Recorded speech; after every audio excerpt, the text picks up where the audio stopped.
সপোন আমি কেৱল দেখিলেই নহ'ব, সেই সপোন পূৰণৰ কাৰণে যিমান পাৰে সিমান কষ্ট কৰিব লাগিব। দেখিব সেই সপোন এদিন আমাৰ দিঠকত ফলিয়াব।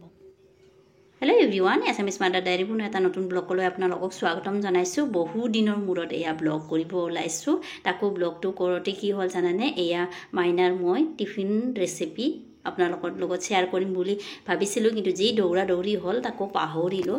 মানে এয়া ৰুটিতে মই কি কৰিলোঁ, আজি কণী ঘোল বনাই লৈছিলোঁ, তাৰ মই ৰুটিটো দি দিছোঁ, সৰু সৰু ৰুটি, তাৰ ওপৰত কণীখিনি আকৌ দি দিছোঁ। এনেকৈ কণী আৰু ৰুটিৰ মানে কি বুলি ক'ম, এইটো ৰ'লো নহয়, মানে মিক্স টাইপ এনেকুৱা ধৰণৰ বনাইছিলোঁ। কিন্তু মাইনাই বহুত ভাল পাইছে, টিফিন পূৰা ফিনিছ কৰি লৈ আহিছে। এনেকুৱা সৰু সৰু ৰুটি মই 4খন তাত দি দিছিলোঁ। আৰু এতিয়া এই ৰুটিখিনিৰ ওপৰতে এয়া মই দিছোঁ আমলখিৰ মিঠা আচাৰ। তাই খাই বহুত ভাল পায়। এয়া মই নিজে বনাই থৈ দিছিলোঁ, যোৱা বছৰে বনোৱা, সেইকাৰণে ক'লা হোৱাৰ নিচিনা হৈছে, কিন্তু খাই বহুত টেষ্টি হৈছে।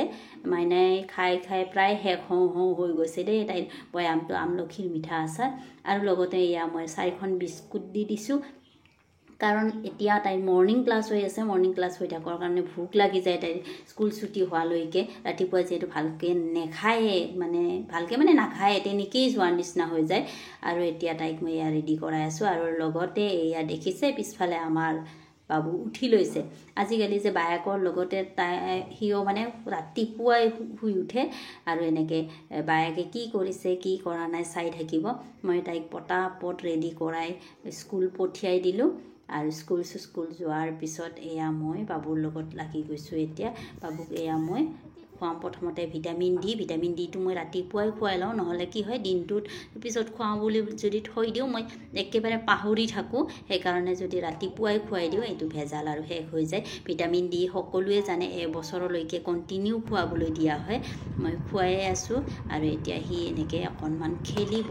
আজিকালি আমাৰ পোহৰে অকণমান বহিব পৰা হৈছে উইদাউট ছাপৰ্টো, কিন্তু মই বহুত বেছি সময় বহাই নথওঁ, কাৰণ কঁকালত দুখ পাব পাৰে, কাৰণ ইমানটো বেছি বহিব পৰা হোৱা নাই। কিন্তু মাজে মাজে অকণমান বহাই থাকিব লাগে, নহ'লে বহাতে বহুত দেৰি কৰে বুলি কোৱা হয়। কিন্তু একেবাৰে বেছি সময় নহয় দেই। এয়া দেখিছে নধৰাকৈও সি অকণমান বহিব পৰা হৈছে। মই অকণমান তাক এনেকৈ খেলিব দিওঁ বহি, আৰু ধৰি থাকোঁ হাতত বা পিঠিত কিবা এটা গাৰু চাৰু দি থৈ দিওঁ, তেতিয়া ছাপৰ্ট এটা পাই থাকে। নহ'লে ৰাজহাড়ত দুখ পাই যাব বেছি সময় যদি উইদাউট ছাপৰ্ট আমি বেকা কৰি বহাই থ'ব চেষ্টা কৰোঁ। সেইকাৰণে সোনকালে বহাওক বুলিয়ে একেবাৰে বেকা কৰি বহাই নথ'ব দেই। এতিয়া পোহৰ আৰু মোৰে এইখিনি টাইম, এয়া ৰাতিপুৱা বেলকনিত উলিয়াই লৈ যাওঁ পোহৰক অকণমান সময়। এনেতো মৰ্ণিং ক্লাছ হোৱাৰ আগতে ইমান ৰাতিপুৱা উঠাই নহৈছিলে। এতিয়া মৰ্ণিং ক্লাছৰ কাৰণে আমিও উঠি দিওঁ, আৰু পোহৰো উঠে যিহেতু, সেইকাৰণে তাক এনেকৈ মই বেলকনিত অকণমান সময় লৈ যাওঁ। বতৰটো গোমা হৈ আছে, আৰু এইফালে যিহেতু ৰাতিপুৱা সময়, কিন্তু গৰম আছে দেই।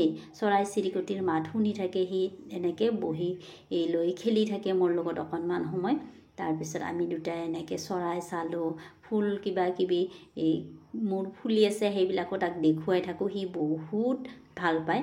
এতিয়া হৈছে আমাৰ পোহৰৰ ৰাতিপুৱাৰ জলপান খোৱাৰ সময়। তাক মই চুজি দিবলৈ আৰম্ভ কৰিছোঁ, ভাবিলোঁ আপোনালোকৰ লগত শ্বেয়াৰ কৰোঁ। এয়া চুজি মই অকণমান ভাজি থৈ দিছোঁ।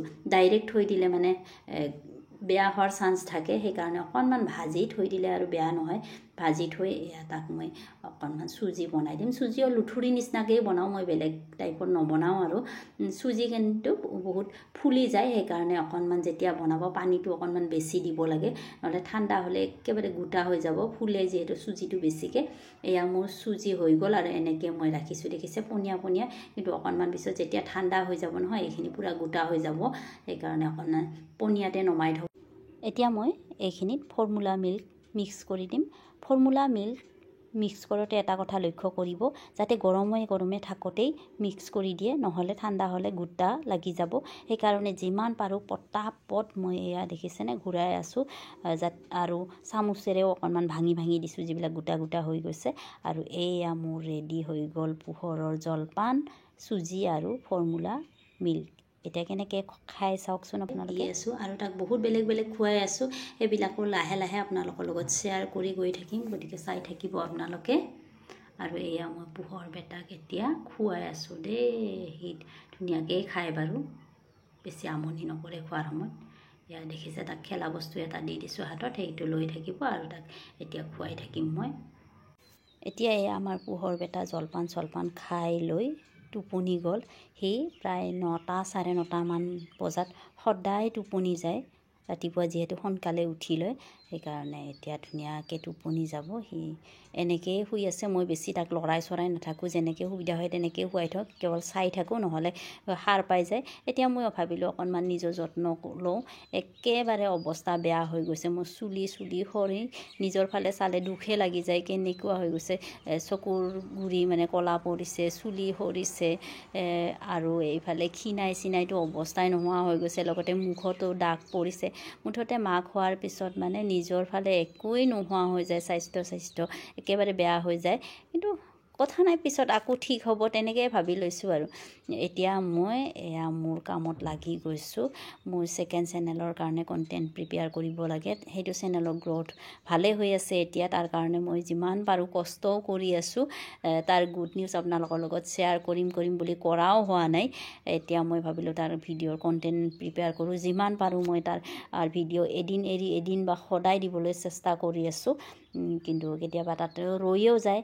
তাৰ কাৰণে বহুত লিখিব লগা হয়, পঢ়িব লগা হয়। কৈছোঁৱে মই, ভাবি কিছুমান বনাব লগা হয়। যিটো বস্তু আমি কালেক্ট কৰি লওঁ সেইখিনি নিজৰ ভাষাত আকৌ লিখিব লগা হয়। আৰম্ভ কৰিছিলোঁহে কিবা এটা কাম কৰিম বুলি। এয়া বকুৰাৰ কাণ্ড দেখিছে ন? হৈ গ'ল, টোপনি হৈয়ে গ'ল। সেইকাৰণে মই ইয়াতে লৈ আহিছোঁ। এইখিনি গোটেই দেখুৱাই দিছোঁ দেই। মই টেবুল চেবুল চব লৈ আহিছোঁ। কাপোৰ, আজিকালি কাপোৰ য'তে ত'তে থকা হৈছে। কাপোৰ য'তে ত'তে থকা হৈছে।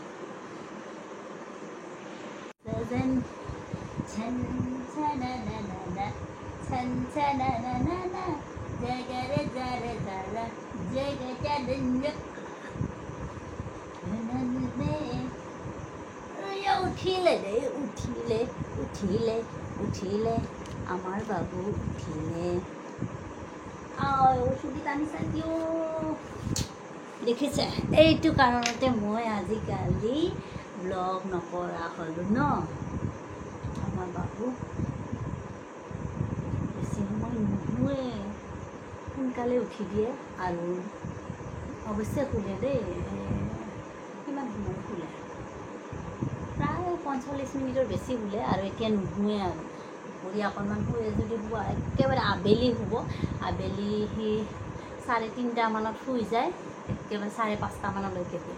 তাৰপিছত আকৌ নাই, একেবাৰে ৰাতি ন বাবা, 10টা 10:30। এয়া হৈছে আমাৰ কাণ্ড চলি আছে পোহৰৰ আজিকালি।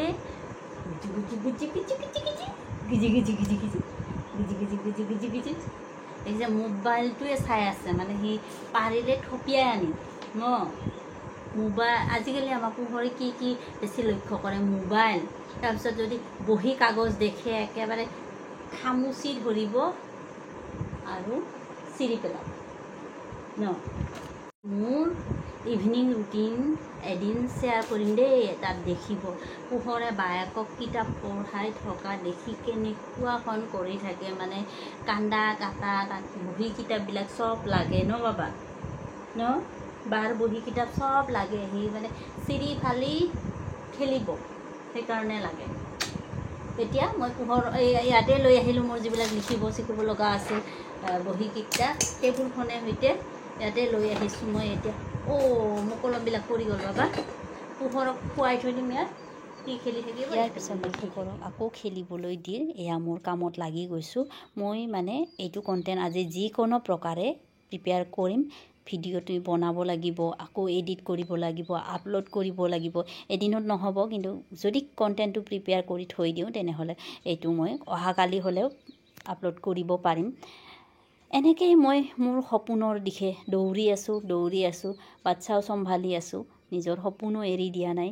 যিমান পাৰোঁ কৰি যাম কষ্ট, কাৰণ নিজৰ সপোন নিজেই দেখিছোঁ যেতিয়া, সেই সপোন পূৰণ কৰাৰ দায়িত্বও মোৰ নিজৰে। কাৰণ বেলেগে কেতিয়াও কাৰো সপোন পূৰণ কৰি নিদিয়ে। নিজৰ সপোন নিজে পূৰণ কৰিবলৈ চেষ্টা কৰি যাব, আৰু দেখিব এদিন নিজৰ সপোন আমি পূৰণ কৰিহে এৰিম আৰু সেয়া দিঠকত দেখিবলৈ পাম।